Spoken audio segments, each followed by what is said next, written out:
الشيطان الرجيم. بسم الله الرحمن الرحيم. Brothers and sisters, let us send blessings and peace to the Prophet and the members of his household. صلوا على محمد وآل محمد. على محمد وآل Muhammad.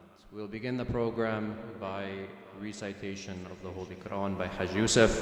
Let us please welcome him with your loudest salawat. صلوا على محمد وآل محمد. صلي على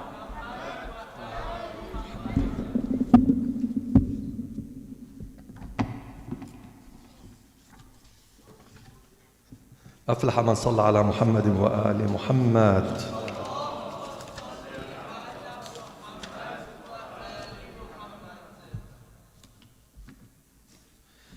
أعوذ بالله من الشيطان الرجيم.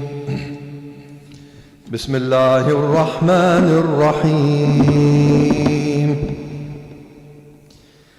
كافها يا عين صاد. ذكر رحمة ربك عبده زكريا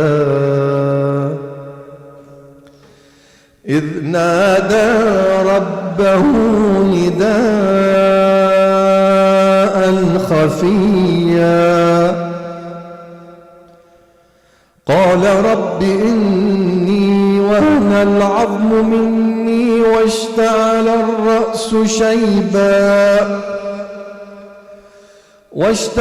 الرأس شيبا ولم أكن بدعائك ربي شقيا وإني خفت الموالي من ورائي وكانت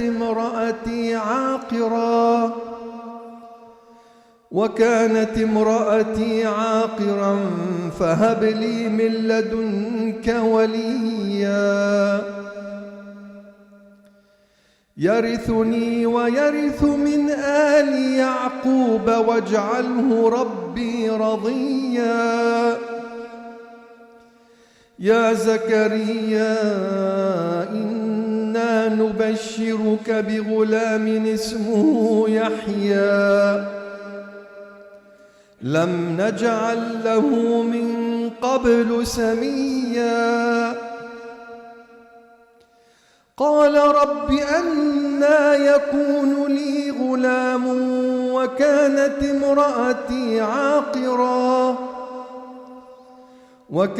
امرأتي عاقرا وقد بلغت من الكبر عتيا قال كذلك قال ربك هو علي هين وقد خلقتك من قبل ولم تك شيئا قال رب اجعل لي آية قال آيتك ألا تكلم الناس 3 ليال سويا فخرج على قومه من المحراب فأوحى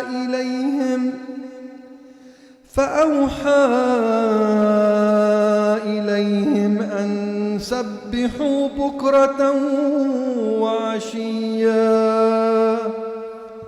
آمنا بالله صدق الله العلي العظيم. عطروا أفواهكم بذكر الصلاة على محمد وآل محمد.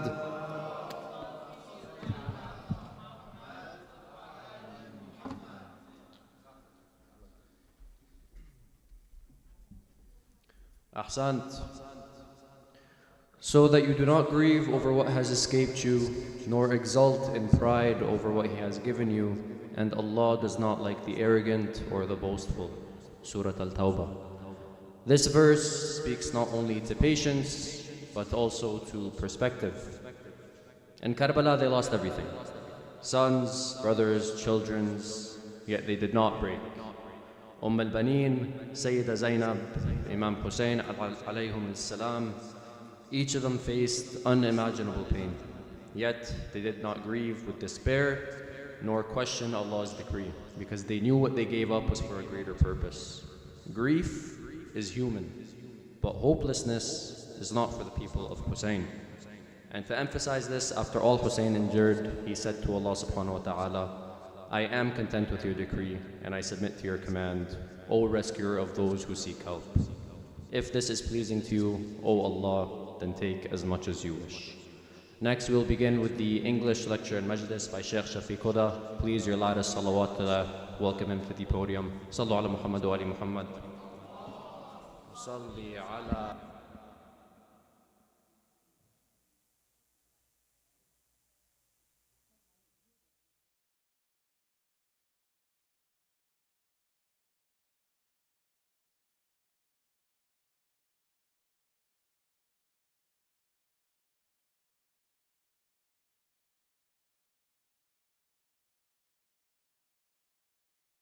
العظيم حسبنا الله ونعم الوكيل نعم المولى ونعم النصير أعوذ بالله السميع العليم من الشيطان اللعين الرجيم بسم الله الرحمن الرحيم الحمد لله رب العالمين خالق السماوات والأرض إلها واحدا أحدا صمدا لم يتخذ صاحبة ولا ولدا والصلاة والسلام على أشرف الأنبياء والمرسلين خاتم النبيين رحمة للعالمين طه وياسين بالقاسم محمد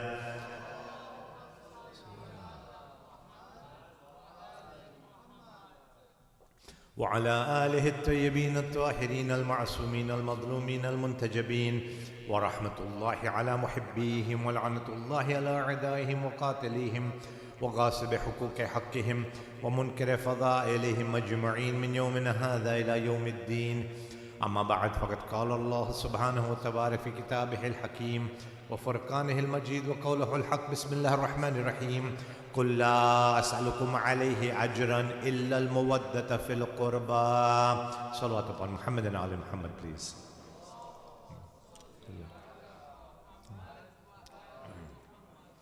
Respected sisters and brothers, my youngsters, my elders, Assalamu alaikum jami'an wa rahmatullahi wa barakatuh.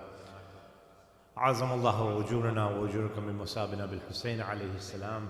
We extend condolences to the Imam of the time, to the Prophet's household, and to the believers all over the world as we are marking these days leading up to the martyrdom, to the Shahada of Abu Abdullah al-Hussein alayhi salam. Continuing our discussion on the ziyarah of Imam Hussein, on the ziyarah known famously as Ziyarat-e-Waritha, whereby we are remembering that the Imam was not just the Imam of his time. He was not just the Imam or a person appointed by Allah subhanahu wa ta'ala for that era, but rather he was the successor and the vanguard and the standard bearer of the prophets prior to Rasulullah, and then including Rasulullah, and then the Imams beginning their imamat after Rasulullah. He was the successor of all of them. And he was basically holding on to the rope and teaching us the message of Islam as it needed to be dealt with. One of the things that when we find in the life and in the tragedy of Karbala, in the life of Abu Abdullah, is surprisingly upsetting. Unique but upsetting as well. In that, when the Imam was confronted with the army of Umar Asad, the army of the Kufans, the army of Ibn Ziyad, historians, poets, and a lot of other writers, both from the East and the West, wrote that this was not an army of opposition against Imam Hussein that was consisting of the kuffar, of the idol worshippers, of Christians and Jews. It was not an army of anybody outside the fold of Islam. In fact, the army consisted of those who used to recite Ashhadu an la ilaha illallah, Ashhadu anna Muhammadan Rasulullah. This is the upsetting part. And Allahu Akbar, it was narrated, it was said that on that day, at the time that they were about to murder Abu Abdullah, at the time of Salatul Asr, at the time of Asr time, there was a voice, or there were some voices heard in the army of Umar al-Sad that were saying that hurry up and kill Hussein so that we can do our Asr Salah. Now you think for a moment, they were saying hurry up and kill Hussein so that we can do our Salah, so that we can pray. Imagine for a moment that the status or the maqam of that prayer, when they're saying that hurry up and kill the grandson of the Holy Prophet, one time in the time of Rasulullah, the Prophet of Islam called a companion. The companion was doing his salah, he was doing his prayers. So he was thinking to himself, I'll answer the Prophet after I finish my salah. I'll answer the Prophet as soon as I finish my salah. He was doing his salah, the Prophet called him a second time. The man is still thinking, oh, how can I break my salah? No, I can't break my salah. The Prophet called him a third time. And shortly thereafter, this man finished his prayer and he rushes over to Rasulullah. He says, Ya Rasulullah, sorry, I was doing my prayers, I was doing my salah, I couldn't answer you. The Prophet retorted by telling him one thing. He said, you were doing your salah. From where did you get the salah? Who taught you this salah that you're reciting? None other than the Holy Prophet. In fact, we are told today, under normal circumstances, you can't break your salah from a fiqh point of view. From a shari'i fiqh point of view, you cannot break your salah. If somebody calls you, if your buddy says, hey, how are you doing? Let's meet, I'm going to break my salah because my friend is here. We were talking about Frenches for the last couple of nights, right? So I'm going to be continuing that today, inshallah. You can't break your salah. But it's narrated that if your mother calls you, some ulama are of the opinion, if your mother calls you and it might be something that she needs, or it might even be something that might be urgent, or maybe not critical or urgent, but she's calling you, your mother's calling you. In that case, many ulama say you can break your salat and answer. But coming back to the original point, if the Holy Prophet of Islam calls you, if a Wali of Allah calls you, if a Wasi of the Holy Prophet calls you, it not only is allowable to break your salat, it sometimes becomes wajib to break your salat to answer that. The Prophet's status is something that we need to understand, especially in this Ashara, in these days. The Maqam Mustafa, the status of the Holy Prophet, and the status of those who are designated by the Holy Prophet need to be understood. We know that there are certain aspects of our lives that have got some limitations. For example, we recite 17 rakat of salah in a day. Now I want to give you a worldly example to explain a point I'm coming to. All of you know, speeding is illegal. I mean, you can get a ticket if you're speeding, right? You're on the highway, you're on the 417 or you're on the 416. You are going, some places the limit is 100, and I'm going 120, 130. And all of a sudden, somebody radars me, somebody puts me on that little bleep, and he's coming after me. I'm going 120, and the officer now, who is the OPP officer or the RCMP, he's going to start chasing me. He has to start going after me in order to give me a ticket for going speeding. So he's getting everything ready and all that, and he's on the highway. Now my question to the believers, to all of you sitting here, from an intellectual and even a legal point of view, how fast does that officer have to go in order to give me the ticket, in order to catch me? I'm going 125, let's say, hypothetically, I hope none of you do this, and inshallah I try not to do it as well. None of you ever go 130 on the highway, right? Inshallah? Good. Inshallah. One salawat upon Muhammad and Ali Muhammad, please. Salli ala Muhammad wa ala. But let us say, hypothetically, I am speeding on the highway, I'm late for a majlis, I'm late for, these are all excuses, by the way. If I would have left 5 minutes earlier, everything would have been over. But let's say I'm going 130, I feel like being a stunt driver, and all of a sudden I'm going that fast. How fast does the officer have to go in order to catch me and give me that ticket? And I've heard some students, when I had these youth gatherings, the youngsters told me, yeah, the officer also has to go 130. If I'm going 130, he's going 130. And I remind them, the laws of physics, the laws of movement, the laws of motion, you guys all know this, right? I'm not sure what any of these mean. But the laws of motion And physics will tell you that if I'm going 130 and the officer is going 130, there will always be equidistant between us. He will not be able to catch me. In order to get me, he has to go 140 to catch me going 130, correct? Now, who's going to give him the ticket for going 140? You guys will tell me, no, Sheikh made a mistake. I said, what's the mistake? He said, because he is implementing the law. He's implementing the law, so for that moment that he's implementing the law, he is above the law. It doesn't apply to anybody else. It doesn't apply to any other situation. Somebody once told me, what if the officer has to go to the bathroom? Is he allowed to go through a red light if he's allowed to speed? I said, well, that you'll have to ask the RCMP chief, not me. I'm not going to answer that question because I already get in trouble for answering wrong questions anyway.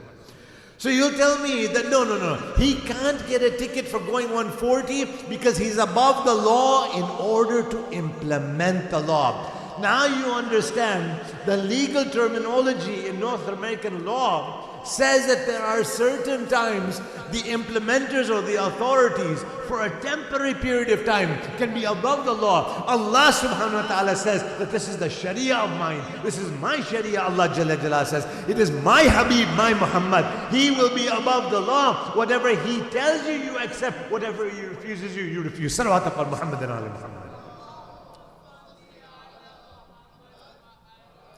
For the Prophet, it is wajib to do 51 rakats every day. You and I have to do that? No, we only have 17, alhamdulillah. For him, 51 is wajib. The 34 nafilas, the nawafil, and the 17 wajib. For him, it is wajib. For us, it is mustahab. It's recommended, it's encouraged. A lot of things for the Prophet are wajib that he has to do are not required for us. In fact, one of the things that we find when we're following the Prophet or the family of the Prophet, we have to obey them, not necessarily follow them in everything. A man was seen eating bread like Amirul Mu'mineen used to eat. He was wearing torn clothes like the way Amirul Mu'mineen used to wear. One of the companions, one of the ashab of Amirul Mu'mineen goes to the Imam, says, oh, there's a follower of yours, one of my brothers. He's a follower of yours, mashallah, mashallah. He does exactly what you do. He eats bread the way you eat. He eats, he wears clothes all torn and tattered the way you do. Imam goes to him and he says, oh, enemy of Allah, Allahu Akbar. He says to him, you're an enemy of God. You're a follower of shaitan. He says, Ya Ali, I'm trying to follow you. You're eating hard bread, stale bread. I'm eating that as well. You're wearing tattered clothes. Imam says there are certain responsibilities that I as Amirul Mu'mineen have, and there are certain responsibilities that you have. Your job is to follow me when I tell you to follow me, not to act the way I am acting. What responsibilities are on me are different than the responsibilities on you. If I tell you to do this, do that. If I tell you to refrain from something, refrain from that. But don't look at my lifestyle and follow it. And this is one of the issues of wilayah that we have to follow upon Muhammad and Ali Muhammad, peace be upon them all. Salawat upon Muhammad and Ali Muhammad.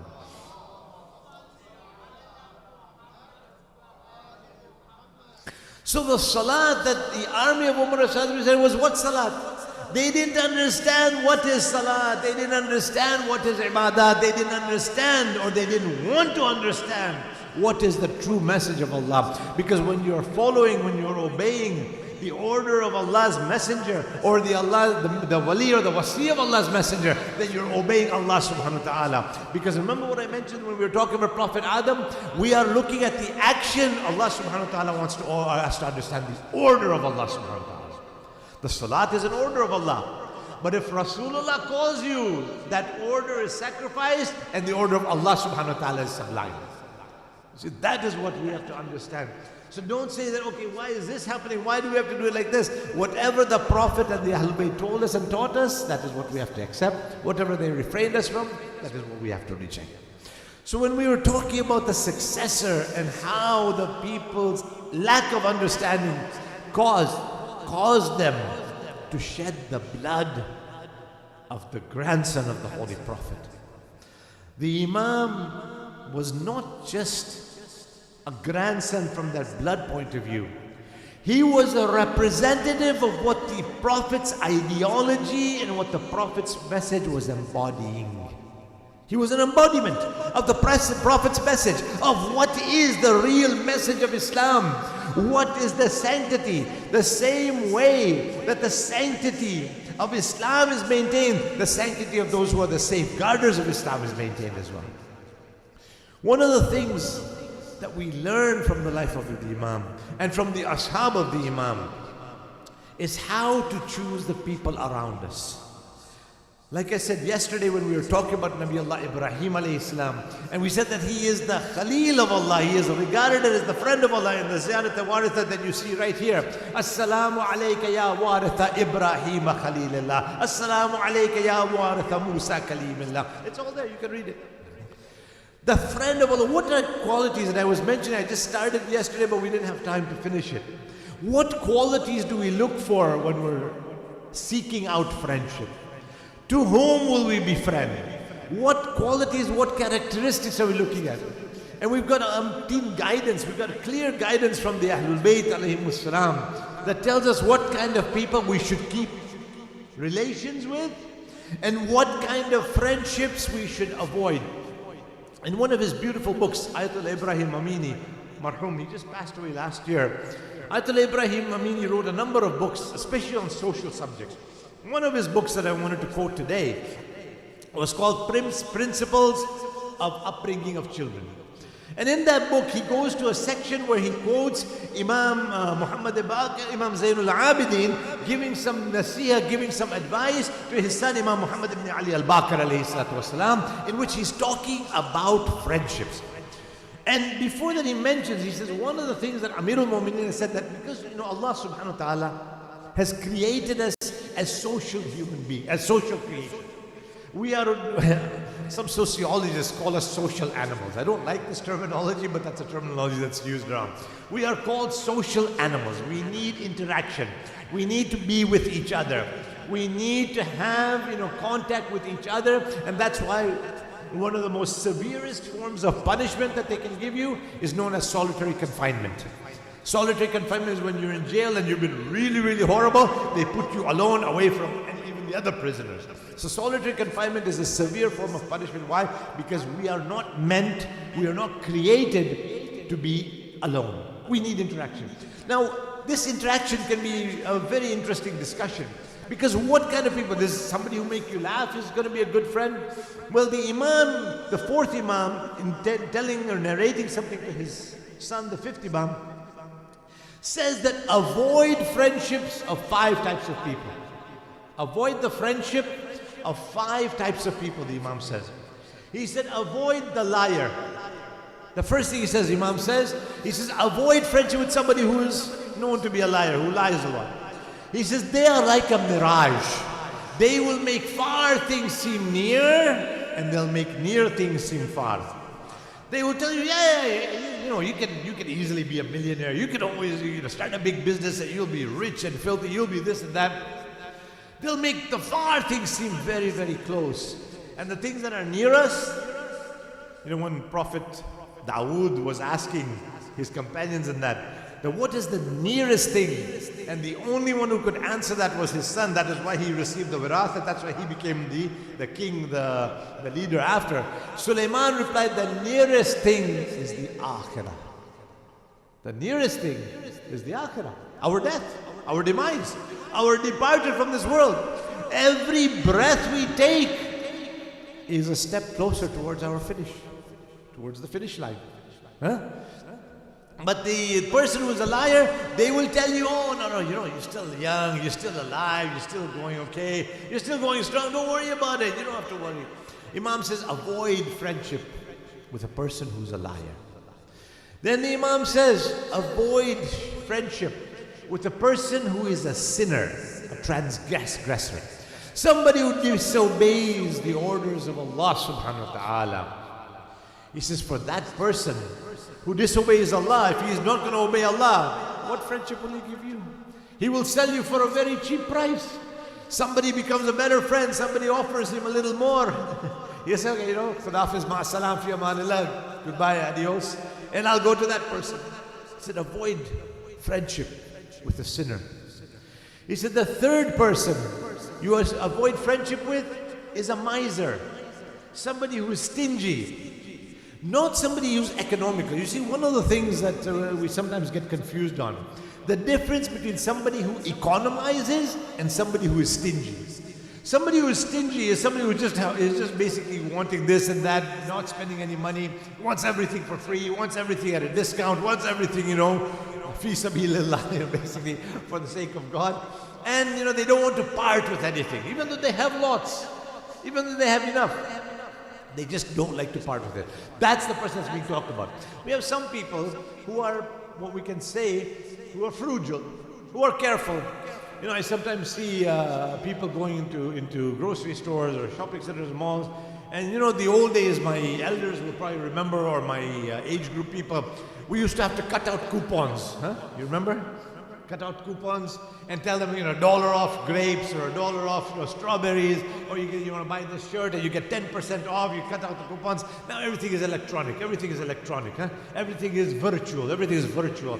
And they tell me, they say that, these smartphones and all of this, artificial intelligence, AI is now the king, AI is ruling. And my biggest frustration, I have no problems with AI, but we sometimes become so engrossed in artificial intelligence, we forget the real intelligence. Salawat upon Muhammad and Ali Muhammad.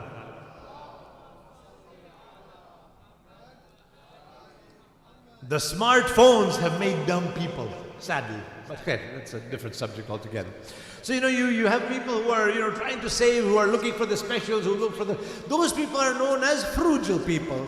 They are economizers. They believe in economics. They want to get the maximum bang for their bucks. We're not talking about that group of people.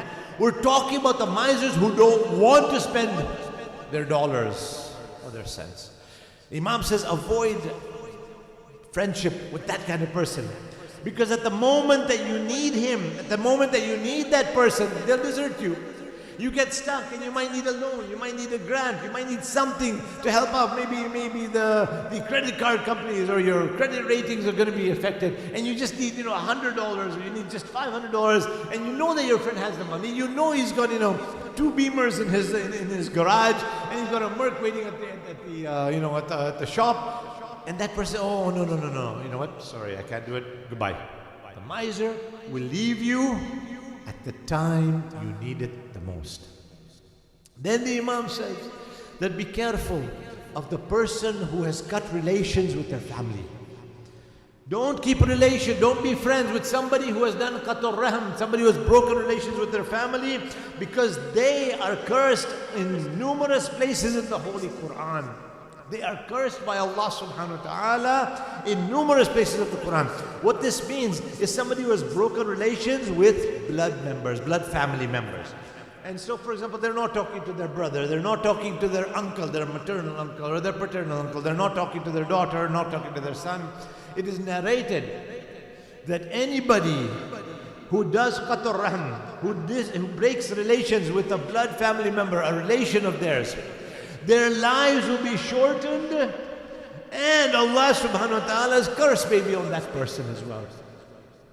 And it is narrated by Imam Ja'far ibn Muhammad as-Sadiq, in which Imam says that don't be surprised if somebody's life is, let's say, another 60 years to live, and Allah curtails that to 6 years because that person broke relations with a family member. Don't be surprised.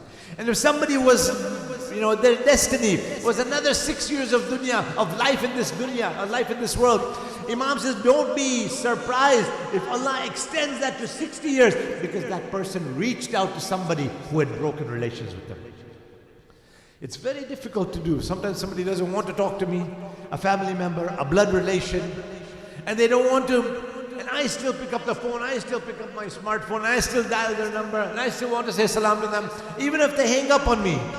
At least I have done what is going to please Allah subhanahu wa ta'ala.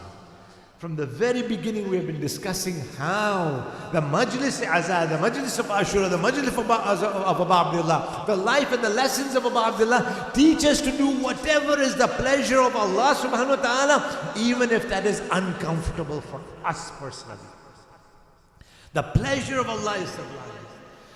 Then the Imam says the fifth group that one should not befriend is a foolish person.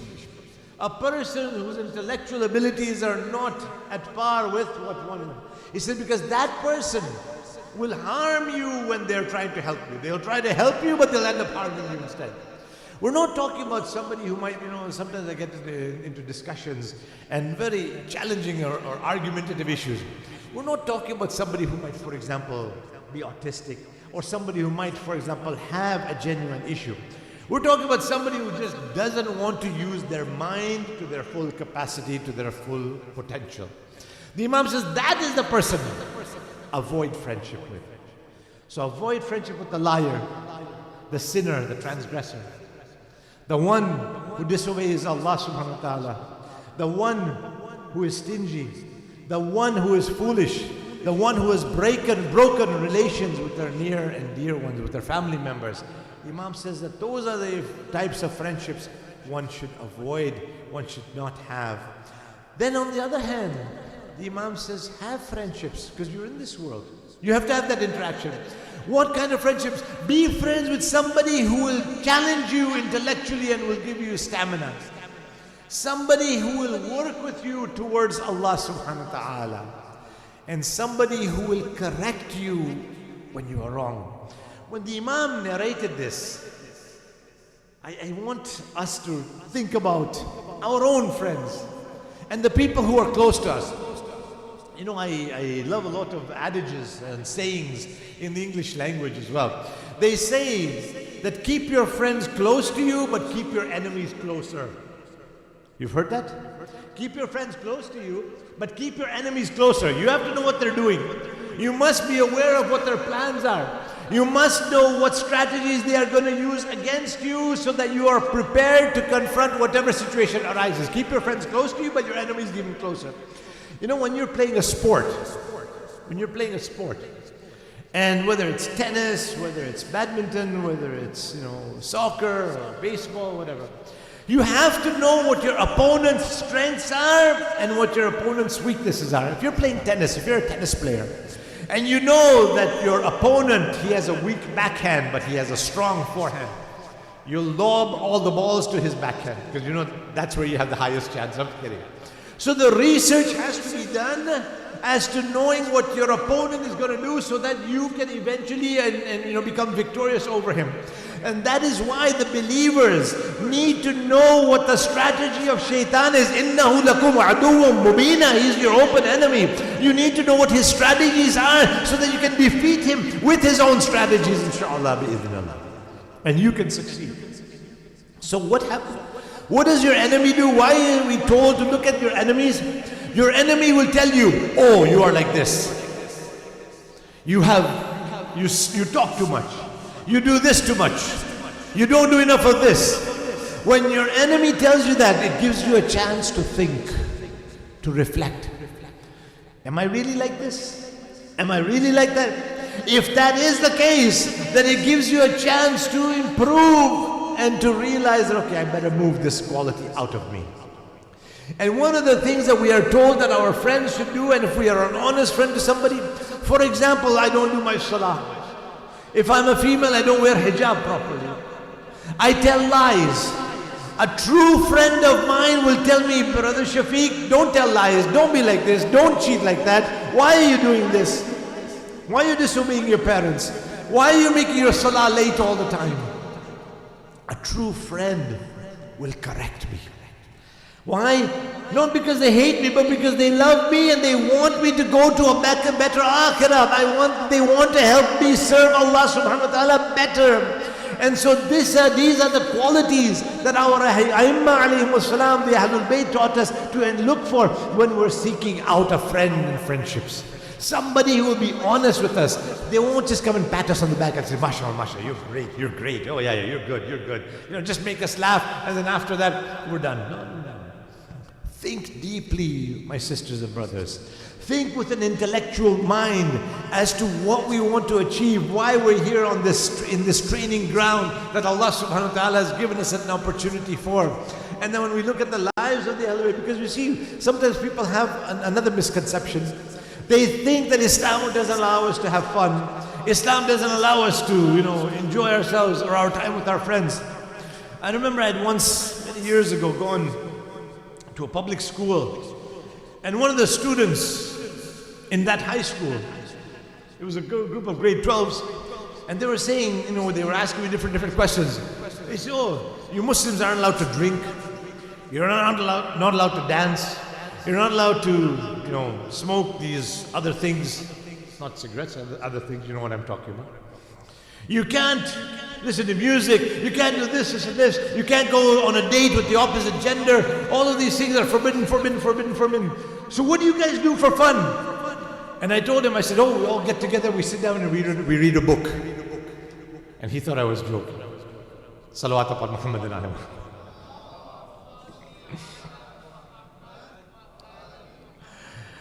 I made them, they thought I was serious. I said, listen, we have fun, but we have fun in a different way than what you have fun.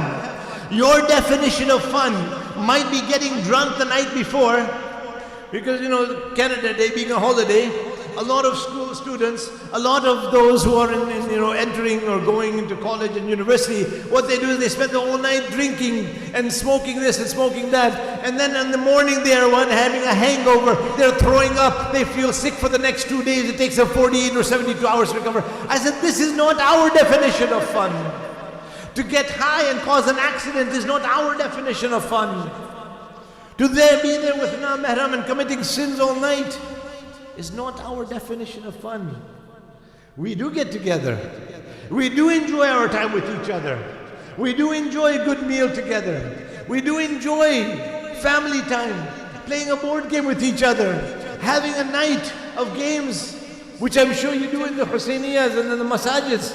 We do that, but then within the scope that will be there with a purpose. Because one of the things that we are reminding ourselves, وَمَا خَلَقْتُ الْجِنُّ وَالْإِنسُ إِلَّا لِيَعْبُدُونَ. Allah Ta'ala has not created us for unnecessary things. He has created us to a very distinct purpose. And those who will succeed are those who fulfill that purpose for which Allah Subhanahu Wa Ta'ala has created us. One salawat upon Muhammad and Ali Muhammad.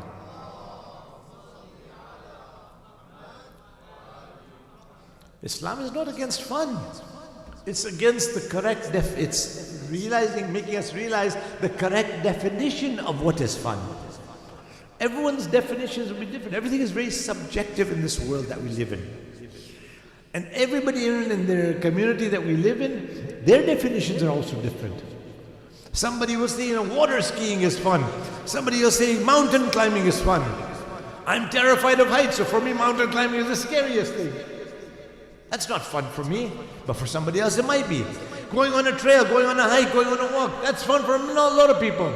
But somebody who's maybe disabled, for them it might not be fun. So if it's very subjective, we look at what Allah Subhanahu Wa Ta'ala would want from us. This is the focal point. I was talking about the other night, MBO, management by objective. When you have an objective, that direction guides you in all of the affairs of your life. And that's why friendship is something that is very special. It's something that Imam Ali says, protect. When you have a friend, and you have a friend who's a loyal friend, a friend who's a good friend, protect that friendship. Make sure you are there for them. Be the friend that you want them to be for you. You be for them what friend you want to be. That is why when the time of Prophet Ibrahim's departure from this world comes, Malakul Maut, the angel of death, comes to him. Ibrahim is doing some work, and a Malakul Maut comes to him. The angel of death comes to him, and he says, let's go, time's up. Ibrahim says, alayhi salam, he says, you know who I am? I am Ibrahim Khalilullah. Does a friend kill another friend? Does a friend kill a friend? Allah Subhanahu Wa Ta'ala, I'm the Khalil of Allah, I'm the friend of Allah. So Malakul Maut is a bit confused. The angel of death is a bit startled. Now remember, not everybody gets this opportunity. Even amongst the Anbiya, not everybody gets this chance to have a conversation and maybe try to get him to do something different. So he goes back to the heavens, he goes to Allah Subhanahu Wa Ta'ala, he says, Ya Allah, Ibrahim is your Khalil, and he is saying, does a friend kill a friend? Allah Ta'ala tells Malakul Maut, the angel of death, he says, go back and tell Ibrahim, does a friend not want to come back to his friend? Does the friend not want to meet the friend? Doesn't he want to have that reconnect with the friend? Salawat upon Muhammad and Ali Muhammad.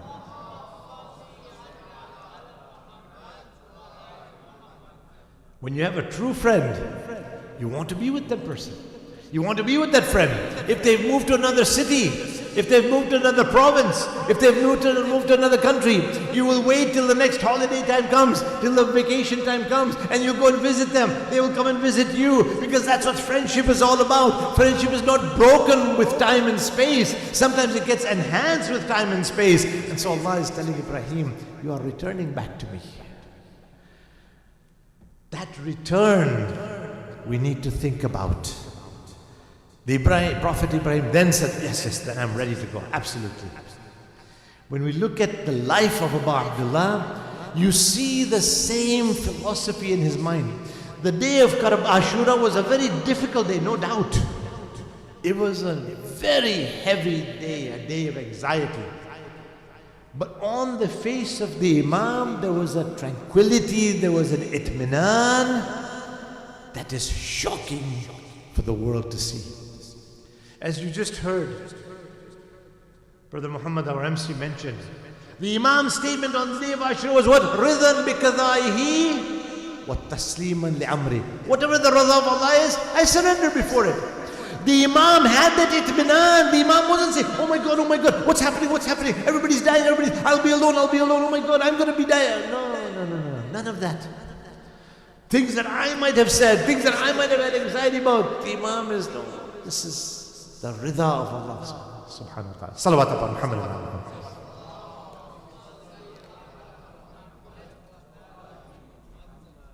One more salawat upon Muhammad. حفظكم الله شيخنا العزيز. حفظكم الله. بإذنك إن شاء الله بإذنك. And so he says that we see from the Abu Abdullah that itminan was there, that amount of tranquility that any of us might have not been able to withstand and keep. The Imam's tranquility was exemplary. It was a return to Allah, because the Imam himself has said that death is a bridge everybody has to cross. There's no exception to it. It will take the believer from the dungeons of the dunya to the palaces of the akhirah. For the disbelievers, for the kuffar, for the zalimeen, for the oppressors, it will take them from the palaces of this dunya to the dungeons of the akhirah. But it's a bridge everybody has to cross. And so the Imam taught us how to cross that bridge as powerfully as possible, as sublimely as possible. The Imam, before he leaves the city of Medina, before he makes the journey, knowing that history will accuse him of not planning strategically, the Imam knew that history will have questions that they will ask from Abu Abdullah. And questions like, you knew what the people of Kufa had done to your father Ali ibn Abi Talib. You saw what the people had done to your brother Hassan al-Mujtaba. Why did you still go there, Mawla? History could have asked that question. What does the Imam do? The Imam teaches us to be strategic and to do planning in the best way possible. The Imam sends his cousin and his trusted lieutenant, Muslim ibn Aqil, to Kufa. He says, Muslim, you go to Kufa. You check the situation. Take the temperature of the people. I'm just speaking colloquially. Check the temperature of the people. See if they're willing to have this hujjat of Allah. I know what they did to my father. I know what they did to my brother. Now they're inviting me. Thousands and thousands of letters were coming to Abu Abdullah. Allahu Akbar. Some historians, it's very painful for me to say this, historians have narrated that many of the people who had written the letter, had signed the letter, asked the Imam to come to Kufa, invited the Imam to come to Kufa. The Imam sees them in the army of Umar as-Sad. If I don't say anything else for tonight's Majlis, this should be enough to bring tears to your eyes and sadness in your heart. The Imam knows the situation. He strategically plans, he sends Muslim ibn Aqil. And he sends Muslim with his two sons and a guide. The guide along the way towards Kufa passes away. Muslim sends a message to Abu Abdullah and says that I see this as a bad omen. Perhaps somebody else should go. Imam writes back and says, Muslim, I want you to go. You go. Muslim carries on. This is the order of the Imam. He didn't want to disobey the order of the Imam. He goes. When he goes and he reaches Kufa, he gets bayat. People are excited. The representative of the grandson has come. The wali, the representative of Hussein ibn Ali alayhi salam has come. They all do bayat, thousands and thousands do bayat to Muslim ibn Aqil. They ask him to lead Salatul Jama'ah in the Masjid of Kufa. And even the governor at the time, he was a bit overwhelmed. Nu'man was a pretty light, easygoing guy. He didn't want too many problems. Muslims say, okay, that's fine. And then, Allahu Akbar. When Yazid Mal'un gets the information that what is happening in Kufa, he replaces Nu'man with somebody who was at that time the governor of Basra. Somebody who was known for his ruthlessness, for his enmity to the Ahlul Bayt, whose father might have been regarded as a possible companion. But Ubaidullah was known to be a very stern, stubborn, tyrannical individual who Yazid knew would be able to safeguard the situation on the Bani Umayyah's behalf in Kufa. Writes a letter and tells Ibn Ziyad, you will now be the governor of Kufa as well. When this message reaches and he makes the way, Ibn Ziyad makes his way towards Kufa, knowing that right now Kufa, at this time, you have to imagine this for a moment, Kufa is now basically surrendered before Muslim ibn Aqil. Kufa is now ready to welcome Abu Abdullah al-Hussein. Kufa is now returning back to the message of Ali Muhammad alayhi salam. Kufa is now changing. As Ibn Ziyad is coming, before he enters, what does he do? He completely covers himself in green outfit, in making it seem like he was Hussein ibn Ali having come earlier.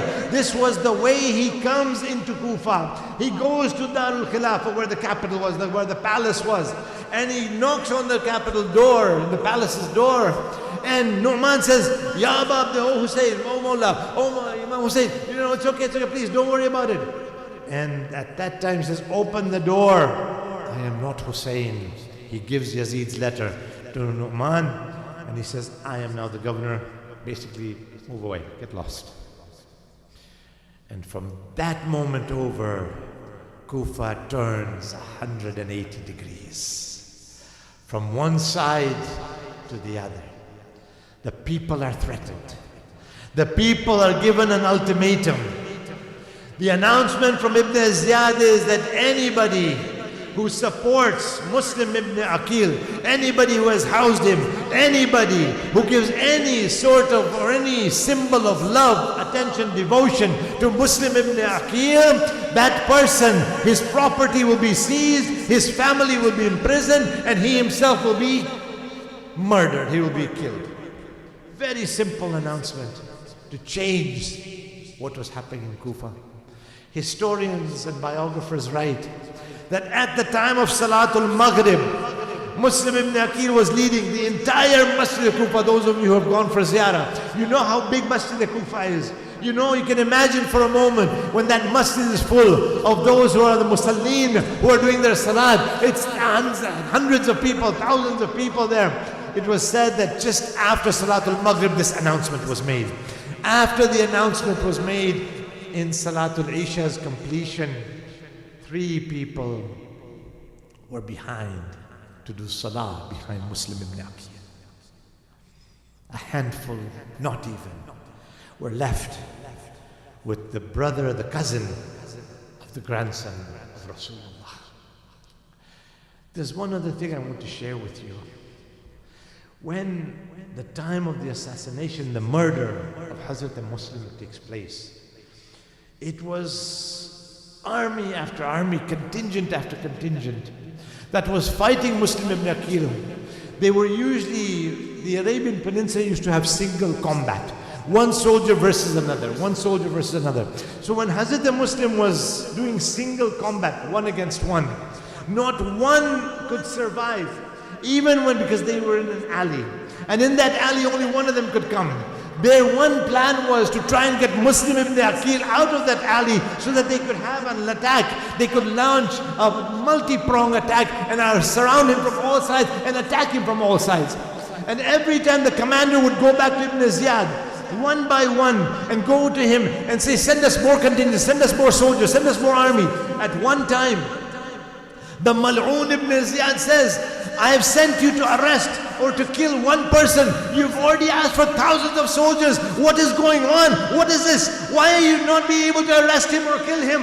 And this commander replies to Mal'oon ibn Ziyad, he says that you are in your palace. You don't know what the situation on the ground is. If you think you're so tough, why don't you come and fight Muslim ibn Aqil? At that time Ibn Ziyad says that you can have as many soldiers as you want. The commander says, we're not fighting an ordinary person. We are fighting the nephew of Ali ibn Abi Talib.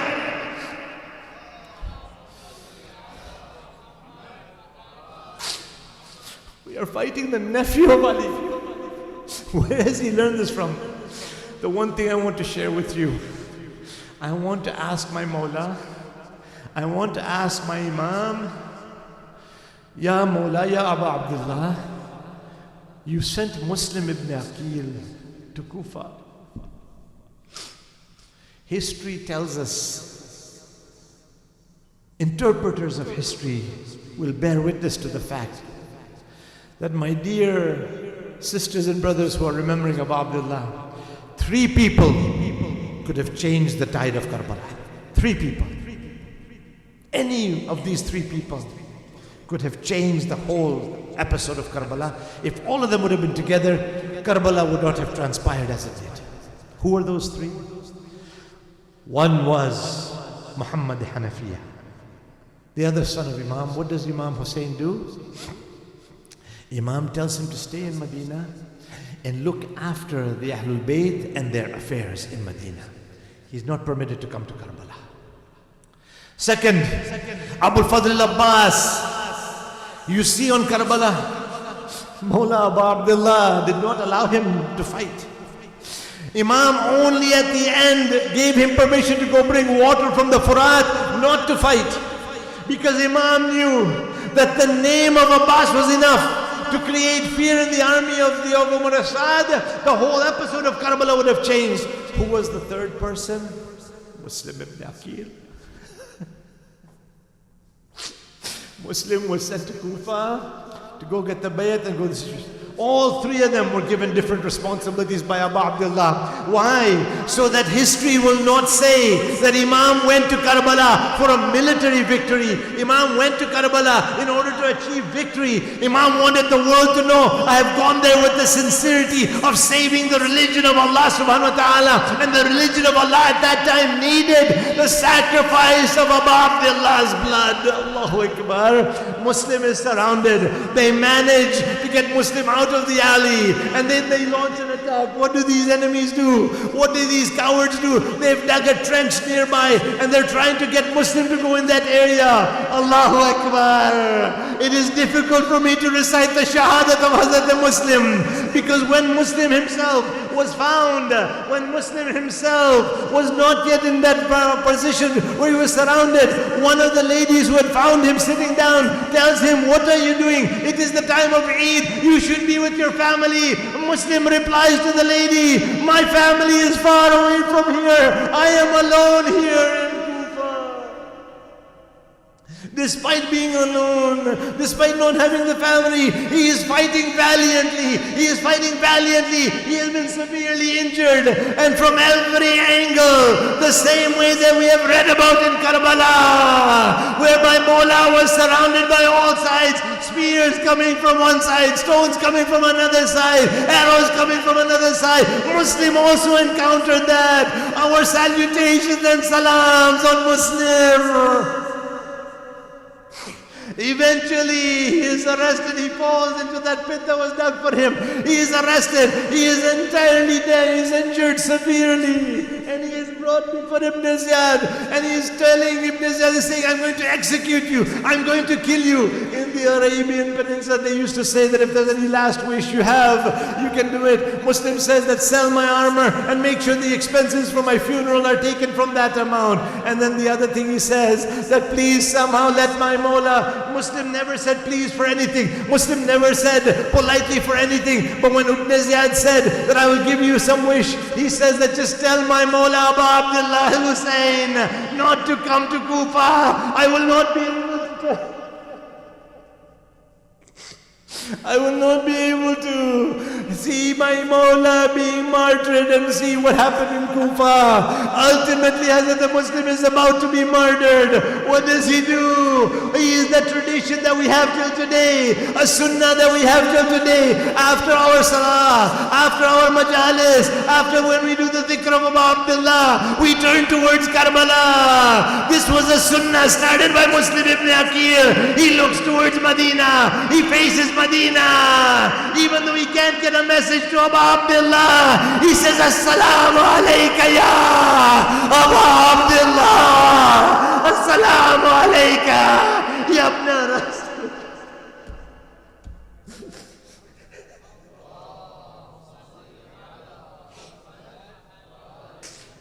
وسيعلم الذين ظلموا أي منكم وسيعلم الذين ظلموا أي منقلب ينقلبون إنا لله وإنا إليه راجعون.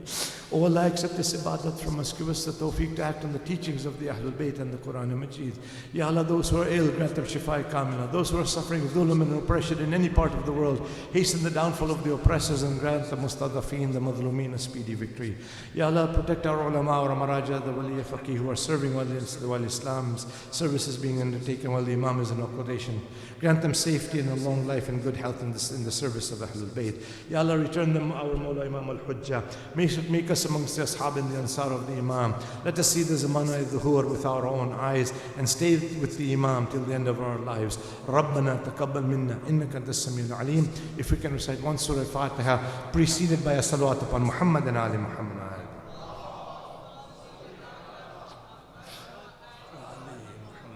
Bismillah ar-Rahman.